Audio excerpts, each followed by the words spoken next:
Alors, deuxième biscuit, il y a... Et très rapidement. Oui, j'ai intercepté 2 courriers qui ont particulièrement attiré mon attention. Le tout premier dit quoi? Ça concerne notre corporation, mais c'est plutôt l'administration générale du site d'investigation inquisiteur.net. Voilà, donc le site qui vient de sortir. Absolument, et parce que j'ai l'impression que les choses s'emballent, et parce que j'ai pensé l'autre fois après l'implication des associations de presse que ça s'était dissipé, et parce qu'il y a autre chose que je lis là, donc de l'administration qui accuse la pipe de Fourberie. Fourberie, c'est par rapport à quoi?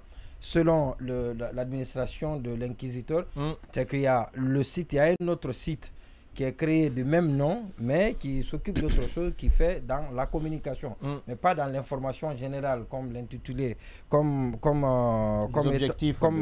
étant les objectifs, comme étaient les objectifs assignés à l'inquisiteur, le premier inquisiteur créé par Moussa Moïse Silla. Alors, la première chose, c'est qu'il y a cet autre courrier, c'est le courrier de la pipe, qui a expliqué comment les choses se sont passées. Certainement, pour ceux qui ont lu ce courrier réponse, ou cette réaction de la pipe, qui dit que d'abord, ce n'est pas la pipe qui supprime, c'est-à-dire que c'est le tribunal de commerce qui décide.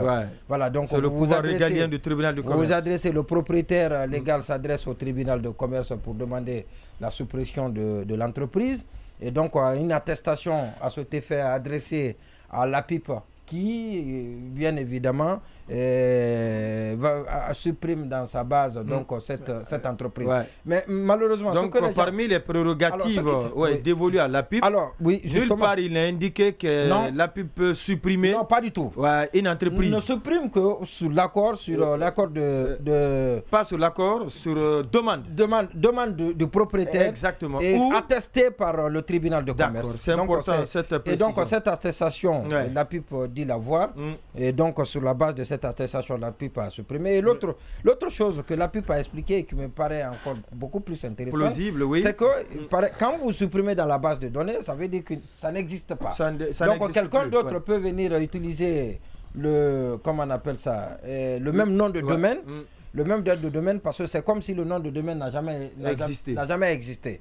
Et donc aussitôt ça a été supprimé, donc le même nom de domaine a été utilisé, a été affecté ou réaffecté par quelqu'un d'autre. Voilà, par quelqu'un d'autre qui en a fait la demande et qui a utilisé le même, comme les numéros phares au niveau des opérateurs de téléphonie. Voilà, justement. Si vous ne les utilisez pas pendant longtemps, moi on m'a offert un numéro, bien sûr, comme on appelle même le numéro d'or.